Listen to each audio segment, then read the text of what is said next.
বলবো, যাদের কথা বলা হয়েছে চাকরি বাতিল করা হলো, চিন্তা করবেন না, হতাশ হবেন না, কেউ জীবনের ঝুঁকি নেবেন না।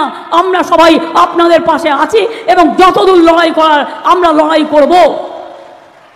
আছে টোটাল রায়টাকে আমরা চ্যালেঞ্জ করছি। তার কারণ 26,000 ছেলে মেয়ে মানে প্রায় 1.5 লক্ষ 2 লক্ষ পরিবার। বলছে কিনা 8 বছর তারা চাকরি করেছে, 4 সপ্তাহের মধ্যে সব টাকা ফেরত দিতে হবে। Is it possible? চিন্তা করবেন না শিক্ষক শিক্ষিকারা এবং ছাত্রছাত্রীরা। যখন বিপদে পড়বেন আর কেউ না থাকলেও আমি আছি।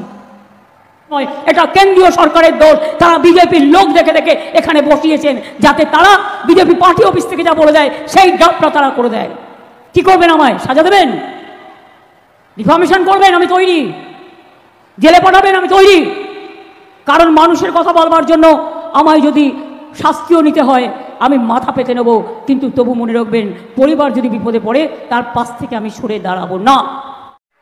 যাদের চাকরি চলে গেছে তাদের নিয়ে আমার কোনো মন্তব্য নেই, কিন্তু এদেরকে দোকানটা খুলে চাকরি বিক্রি করেছিলেন মমতা ব্যানার্জি, তার সাকরেত পার্থ চ্যাটার্জি।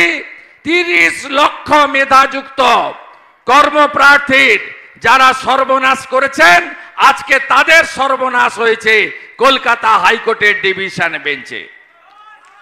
আমি আজকে এই রায়কে স্বাগত জানিয়ে বলবো, আর কি কোনো প্রমাণের অপেক্ষা আছে? তৃণমূল মানে এখন তো কলকাতা হাইকোর্টের ডিভিশন বেঞ্চ বলল তোমরা 26,000 চাকরি চুরি করেছ, 30 লক্ষ মেধাযুক্ত পরীক্ষায় বসা কর্মপ্রার্থীদের পিঠে ছুরি মেরেছ। এখান থেকে 100 কিলোমিটার দূরে চাকুলিয়াতে তো চিৎকার করছে মমতা ব্যানার্জি, চিৎকার করছে, বলছে আমি এ রায় মানি না। আপনাকে মানতে হবে না, আপনাকে আমি নন্দীগ্রামে হারিয়েছি 1956 ভোটে। আমি আর ডক্টর মজুমদার 2 ভাই মিলে আপনাকে প্রাক্তন করে ছাড়বো, আপনি শুধু দেখতে থাকুন। এর অবস্থাটা হয়েছে কি জানেন? গাড়ির পিছনে দেখবেন লেখা থাকে, দেখবি আর জ্বলবি, লুচির মতো ফুলবি।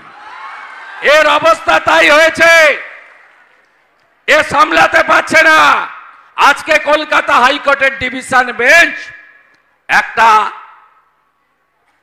সবচেয়ে ভালো রায় দিয়েছে কি, সুপার নিউমেরিক পোস্ট, আপনাদের বাংলা করলে বুঝায়, বাড়তি পোস্ট ক্রিয়েশন যারা করেছে তাদেরকে সিবিআই কাস্টডিতে নিতে বলেছে। আমি এই সভা থেকে 5ই মে 2022 ক্যাবিনেটে যারা উপস্থিত ছিল তাদেরকে অবিলম্বে সিবিআই কাস্টডিতে নেওয়ার দাবি করি।